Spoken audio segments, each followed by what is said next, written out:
अशा प्रकारचे अनेक व्हिडिओ पाहण्यासाठी आपल्या ग्रेट महाराष्ट्र YouTube चॅनलला सबस्क्राईब करा। आपला महाराष्ट्र ग्रेट महाराष्ट्र।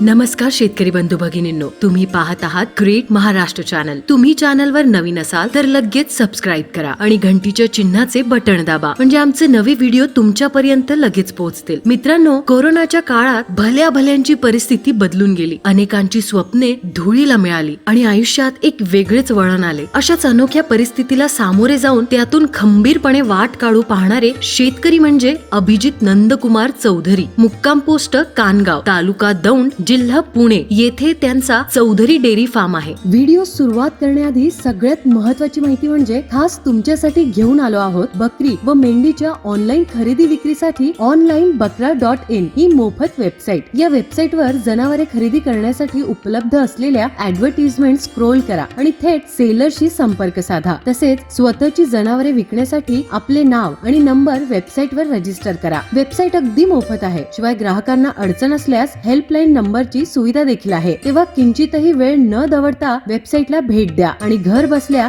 जनावरांची खरेदी विक्री करा। तर व्हिडिओला सुरुवात करूया। राहुरी येथे BSc ऍग्रीकल्चर करून पुण्यात UPSC ची तयारी करणारा हा तरुण लॉकडाऊनच्या काळात गावी परतला। मोठा भाऊ विकास याने चालू केलेला दुग्ध व्यवसाय त्याने जवळून पाहिला। भावाला जमेल तेवढा हातभार लावला, परंतु थोड्याच दिवसात कोरोनामुळे भावाचा देहांत झाला आणि दुग्ध व्यवसायाची संपूर्ण जबाबदारी अभिजितवर येऊन पडली। या फार्म मध्ये मुर्हा, जाफराबादी, मुंडा इत्यादी जातींच्या म्हशी तसेच जर्सी गाय असे मिळून साधारण 104 जनावरे आहेत। यांपैकी मुर्हा जातीच्या म्हशी या हरियाणा राज्यातून आणलेल्या आहेत। इतर म्हशींच्या तुलनेत मुर्हा म्हशी जास्त दूध देणाऱ्या व कमी आजारी पडणाऱ्या असतात। हरियाणामधून आणताना 7-8 दिवसांच्या प्रवासामुळे त्यांच्या शरीरात कॅल्शियमची कमतरता होऊन अशक्तपणा येऊ शकतो, परंतु 10 ते 15 दिवसात त्या महाराष्ट्रातील वातावरण आपलेसे करून घेतात। चौधरी डेअरी फार्म मध्ये 8 महिन्यांपर्यंत दूध देणाऱ्या म्हशी देखील आहेत, कारण इतर म्हशींच्या तुलनेत मुर्हा म्हशींचा दूध देण्याचा कालावधी जास्त असतो। याबरोबरच या फार्म मध्ये धारा काढणे, चारा टाकणे, दिवसातून 2 वेळा धुलाई, जनावरांवर देखरेख ठेवणे इत्यादी कामांसाठी 9 कामगार आहेत। येथील एकूण जनावरांपैकी 45 ते 50 जनावरे दुधाची आहेत। त्यांचे दिवसाकाठी 500-600 लिटर दूध होते। भाऊ विकास चौधरीने कष्ट व चिकाटी करून उभा केलेला चौधरी डेअरी फार्म अभिजित सुद्धा डोळ्यात तेल घालून सांभाळत आहे। भावाने फक्त 15-20 म्हशींपासून एवढा मोठा केलेला डेअरी फार्म अजून मोठा करण्यासाठी ते अपार परिश्रम घेत आहेत। दुग्ध व्यवसाय करताना दुधाचे दर कितीही कमी अथवा जास्त झाले तरी शेतकऱ्याला तोटा होत नाही, असे त्यांनी आम्हाला मुलाखत देताना सांगितले। दुग्ध व्यवसायातून निघणारे शेण, दूध, जनावरांचे मलमूत्र इत्यादी सर्व उत्पादने उपयुक्त आहेत, त्यामुळे दुग्ध व्यवसाय हा एक समृद्ध व्यवसाय ठरतो। चला तर मग आजच्या तरुण पिढीसाठी दुग्ध व्यवसाय कितपत नफ्याचा आहे, दुग्ध व्यवसायासाठी गुंतवणूक किती लागते, दुग्ध व्यवसाय करताना काय काळजी घेणे गरजेचे असते, ह्या आणि अशा अनेक प्रश्नांची उत्तरे सविस्तर जाणून घेण्यासाठी बघूयात अभिजित नंदकुमार चौधरी यांची मुलाखत।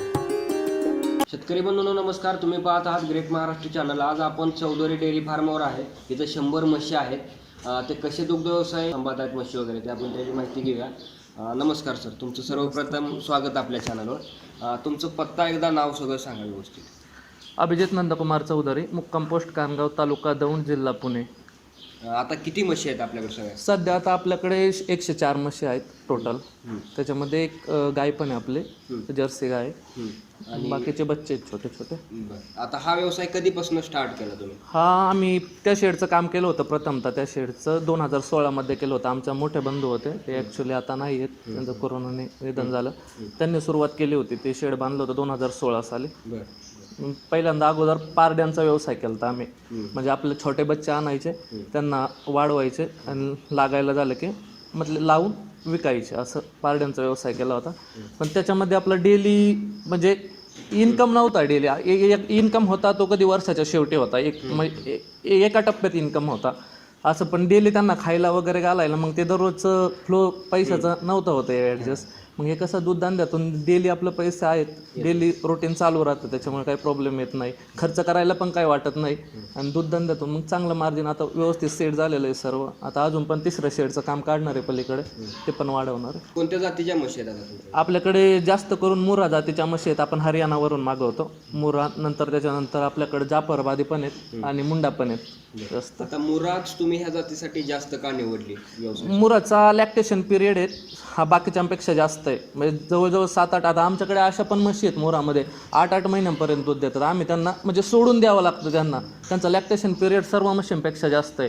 त्याच्यामुळे ते परवडतात पण दुधासाठी आणि आजारी पडायचं प्रमाण पण कमी आहे, त्याच्यामुळे परवडतात. आता त्या दुसऱ्या राज्यातले येतात तिथून इथं आणता तुम्ही, हो. तर इथं सेट करायसाठी काय करता? म्हणजे वातावरण सेट होतं का त्यांना?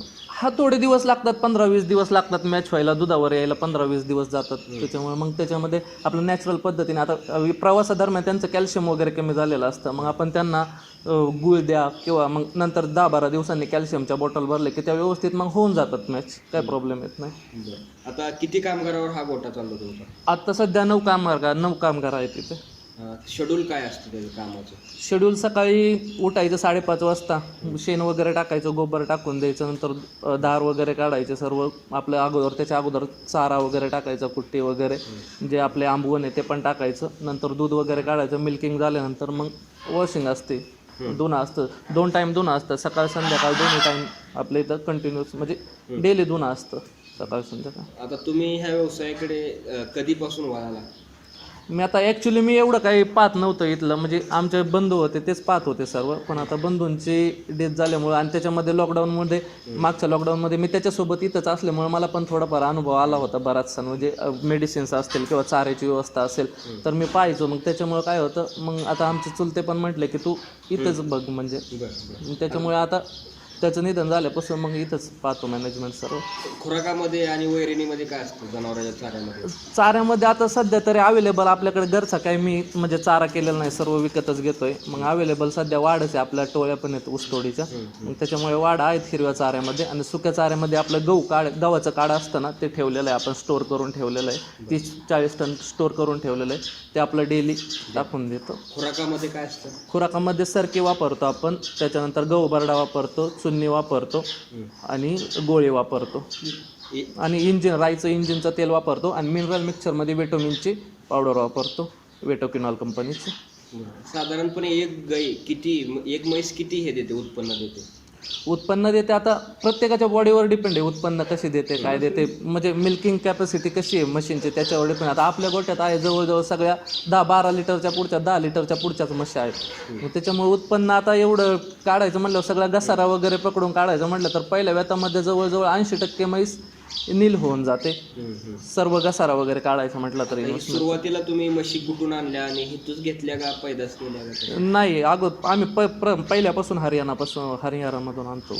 तर तिथून म्हशी इथं काय प्रॉब्लेम येतो का तिथल्या म्हशी इथं आणल्या? नाही, शक्यतो काही प्रॉब्लेम येत नाही. एक तर काय असतं, तर विलेला असतात तिथे म्हशी, मग 1-2 दिवसाच्या विल्यानंतर आणल्यानंतर इकडे 7-8 दिवस म्हणजे ट्रॅव्हलिंगमध्ये लागतात. 7-8 दिवसांमध्ये इथं आल्यानंतर काय प्रॉब्लेम मशीनना काहीच येत नाही, फक्त विकनेस वगैरे येतो थोडा, बाकी काही नाही. मग त्याच्यामध्ये आपण नॅचरल पद्धतीने गुळ देतो, त्याच्यामधून कॅल्शियम जातं नॅचरल पद्धतीने, आणि त्याच्यानंतर मग 10-12 दिवसांनंतर आल्यानंतर आपलं कॅल्शियमची बॉटल भरली तर होऊन जातात पूर्ण स्टेबल आणि दुधाला पण वाढतात. मग हळूहळू टप्प्याटप्प्याने खाणं पण चालू करायचं, सरकी पण हळूहळू वाढवत जायचे.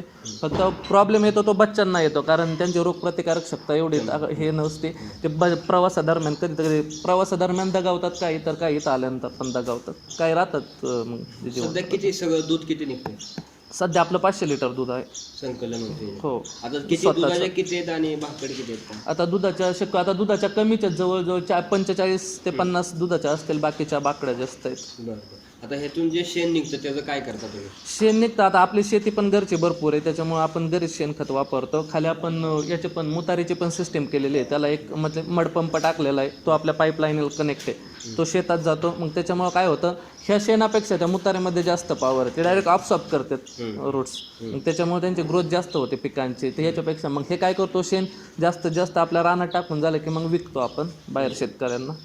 आता ह्या व्यवसायामध्ये साधारणपणे काय अडचण किंवा तोटा काय येतो सुरुवातीला किंवा आता काय तुम्ही? तोटा आता तुम्ही म्हणायला गेलं तर तोटा आता मशीनच्या बाबतीत तसा तर तोटा नाही येत, फक्त इन्व्हेस्टमेंट आहे, म्हणजे भांडवल जास्त लागतं या धंद्यासाठी. आणि तोटा काय झालं ते मशीन वेळोवेळी लागले, ह्या धंद्याचं गणित याच्यावर डिपेंड आहे की मशी वेळेच्या वेळी लागल्या पाहिजेत, याच्यावर जास्त सांभाळायला आलं की तो म्हणजे तोटाच झाला. वेळेच्या वेळी मशी लागल्या, वेळेच्या वेळी म्हणजे जनरल रेट जास्त असेल तर काहीच प्रॉब्लेम नाही, फायद्यातच हा धंदा आहे. आणि मी तर म्हणतच नाही तोट्यात धंदा आहे म्हणून. आता उगीच दुधाचे रेट उतरलेत म्हणून सर्वांना वाटतंय तोट्यात, पण तरी पण मला नाही वाटत आहे तोट्यात आहे म्हणून. आता मी मॅनेजमेंट बघतोय ना 2-3 महिन्यांपासून, ठीक आहे, म्हणजे सर्व किती पण रेट कमी झाले तरी काही प्रॉब्लेम नाही. तुमचा काय अनुभव सांगतो होता काय? अनुभव म्हणजे ह्या धंद्यात नक्कीच फायदा आहे. जिद्दीने कटिंग केलं ना तर फायदा आहे, तोट्याचा नाही. फायद्याचा असता तर आम्ही 15-20 म्हशीवर एवढा मोठा मुलांनी केलाच नसता आमच्या. बरोबर. आज इतका मोठा केला, त्याचे विचार मोठे होते, ते विचारच आम्ही साध्य करणारे आणि आणखी वाढवणारे. बरं. म्हणजे याच्यात मायनस होणार नाही. आणि दूध धंद्यात पैसा आहे, याच्यात कुठलंच वायाला जात नाही, शेर वायाला जात नाही. विक्री केली तर 4-5 रुपयाला केलं जातो. दुसरी गोष्ट दुधाचा पैसे होतात. पण याच्यात स्वतःचं दूध जास्त असेल ना तर त्यांनी बाय प्रॉडक्ट्स केलं ना इथं तर आणखी नफा आहे. पण आपल्याकडे माणूस बळ कमी, त्याला 4-5 जणांचं युनिट जमलं पाहिजे. 4-5 जण 2-2.5 हजार लिटर दूध झालं, सगळ्यांनी प्रत्येकाने 5-10 लाख रुपये भांडवल गुंतवलं ना तर आणखी जास्त नफा आहे. प्रोसेसिंगमध्ये जास्त नफा आहे, त्याच्यासाठी आता आपल्याकडे भांडवल कमी पडतंय. प्रोसेसिंग माझा विचार आहे प्रोसेसिंगमध्ये जाण्याचा, पण गरजेचं आपलं स्वतःचं. लोकांचा विश्वासू लोकांचा. बरोबर. पण शून्यातूनच मोठं व्हायचं म्हणलं ना तर इकी लागते आणि इकीमुळं काही होऊ शकतं.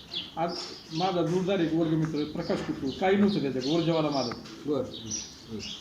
आज घरचं दूध नाही गेलं, पण इतका करोडपती झाला ना की कल्पनेचे बाहेर.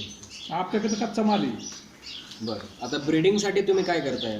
ब्रिडिंगसाठी आम्ही नॅचरल पद्धतीनेच आपलं टोनग्याकडूनच भरवतो मशीन, डॉक्टर हा विषयच नाही. हरिनाम दूध टोन घ्या. बरं. या म्हशी आजारी वगैरे काय पडतात का? जर पडले तर काय तुम्ही करता? पडल्या आता मला अनुभव आहेच तसा, आजारी पडल्या तर शक्यतो आम्ही घरीच ट्रीटमेंट करतो. मला सर्व म्हणजे मेडिसिन्स वगैरे माहिती आहेत, सर्व उपचार वगैरे माहिती आहे सर्व, त्याच्यामुळे नाही काय अडचण. जर एखादी जास्तच याच्यामध्ये असेल तर मग खाली फायनल स्टेजला डॉक्टर बोलवतो, नाही तर मी घरीच ट्रीटमेंट करतो सर्व. आता ही गाभण जाण्यासाठी काय त्रास देतात का म्हशी? गाभण राहण्यासाठी काहीच नाही, प्रॉपर त्यांना फिडिंग वगैरे असेल, मिनरल मिक्सचर असेल तर गाभण राहण्यासाठी काहीच त्रास नाही देते. दूध वाढीसाठी काय करता का? दूध वाढीसाठी नॅचरल पद्धतीने सर्व आपल्या खाण्यातून कॅल्शियम वगैरे, गूळ वगैरे चालू ठेवतो आपण, गोळी वगैरे आणि राईचं तेल एक, त्याने फॅट चांगली कॉन्स्टंट राहते आणि मशीनच्या अंगावर चमक पण राहते. ते कसं वापरता तुम्ही? राहायचं काय म्हणता तुम्ही? राईचं तेल, इंजिन ऑइल. ते कसं वापरता म्हणजे? ते 40-50 ml एका म्हैसला एका टाइमला. अंगावर लावायचं? नाही, फिडिंगमधून द्यायचं आतमध्ये. हो, फिडमधून. आणि आता ह्या व्यवसायाच्या तरुणांना तुम्ही काय सल्ला द्याल? आता तुम्ही ह्या व्यवसायाकडे वळाला तर तुमचं काय वैयक्तिक मत आहे? वैयक्तिक आता हे बघा, माझी पण BSc ॲग्री झालेलं, मी UPSCचं प्रिपरेशन करत होतो. आत्ता मी पुण्यामध्येच होतो, परंतु मग आता लॉकडाऊन झाल्यानंतर इकडे आलो. मग भाऊचं असं झालं, त्याच्यानंतर याच्यातलं थोडाफार अनुभव होताच, त्याच्यासोबत काम केलेलं होतं. मग त्याच्यामुळे आता घरच्यांची पण इच्छा होती की बाबा पाहावं इकडे. मी पण तरुणांना एवढं सांगेल की म्हणजे जॉबचं काय असेल तर गव्हर्नमेंट सर्वंट असेल तर ठीक आहे बाबा, पण प्रायव्हेट जॉबचं खरंच काही खरं राहिलेलं नाही. म्हणजे कोरोनाच्या ह्याने आता आपल्याला चांगलं शिकवून दिलेलं आहे. मग माझं पहिल्यापासून अशीच मेंटॅलिटी होती की मी केलं तर गव्हर्नमेंट जॉब करेल. घरचे पण बोलायचे गव्हर्नमेंट केला तर क्लास 1चा करायचा, नाही तर करायचंच नाही तर बिझनेस बघायचा. आणि मी तरुणांना एवढं सांगेल, बिझनेसमध्ये तुम्हाला उतरायचं आहे ना, आता आजच्या तरुणांसाठी काय महत्त्वाचं आहे, हा संयम राखला पाहिजे. कोणत्या पण धंद्यात या तुम्ही संयम राखा, तुम्हाला यश हमखास मिळणार. आता कोणताच धंदा एका दिवसात मोठा होत नाही. आणि धंद्यात कसं असतं, चढ उतार अपडाऊन्स असतात.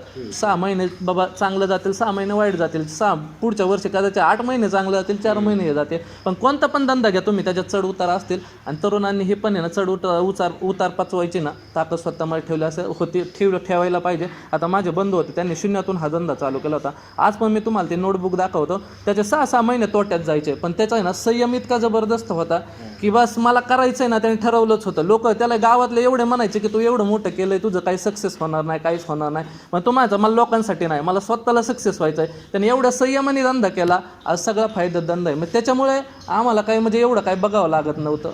त्याच्यामुळं आता आम्ही पण त्याच्याकडूनच शिकतोय संयम ठेवायचा. बघा धंद्याचं 4 दिवस असं 4 दिवस तसं असतात, पण संयम ठेवला ना कोणत्या धंद्यात झालं तुम्ही फायद्याचे, फक्त संयम आणि चिकाटी सोडायचे ना, वरसीवर एवढं ठेवायचं फक्त. तरुणांनी. आता तुम्ही यातून किती उत्पन्न मिळवताय मंथली वगैरे? मंथली आता रेट कमी आहेत सध्या कोरोनाच्या ह्याच्यामुळे रेट कमी आहेत, पण तरी पण मंथली 500-600 लिटरचा आपल्याला 3-3.5 लाख रुपये म्हणजे खर्च वजा जाऊन शिल्लक राहतो पर मंथली. बरं. तर तुम्ही काका शेवटचा सल्ला द्या शेतकऱ्यांना, किंवा जे शेतीसाठी जोड धंदा योग्य आहे का? तुमचं काय मत आहे वैयक्तिक? योग्य आहे. योग्य आहे. ठीक. तर तुम्ही वेळात वेळ काढून आम्हाला मुलाखत दिल्याबद्दल तुमचं ग्रेट महाराष्ट्र चॅनलकडून खूप खूप आभार. थँक्यू. धन्यवाद. सगळ्यात महत्त्वाची माहिती म्हणजे खास तुमच्यासाठी घेऊन आलो आहोत बकरी व मेंढीच्या ऑनलाईन खरेदी विक्रीसाठी onlinebakra.in ही मोफत वेबसाईट. या वेबसाईटवर जनावरे खरेदी करण्यासाठी उपलब्ध असलेल्या ऍडव्हर्टिजमेंट स्क्रोल करा आणि थेट सेलरशी संपर्क साधा. तसेच स्वतःची जनावरे विकण्यासाठी आपले नाव आणि नंबर वेबसाईटवर रजिस्टर करा. वेबसाईट अगदी मोफत आहे. शिवाय ग्राहकांना अडचण असल्यास हेल्पलाईन नंबरची सुविधा देखील आहे. तेव्हा किंचितही वेळ न दवडता वेबसाईटला भेट द्या आणि घर बसल्या जनावरांची खरेदी विक्री करा. अशा प्रकारचे अनेक व्हिडिओ पाहण्यासाठी आपल्या ग्रेट महाराष्ट्र YouTube चॅनलला सबस्क्राईब करा. आपला महाराष्ट्र, ग्रेट महाराष्ट्र.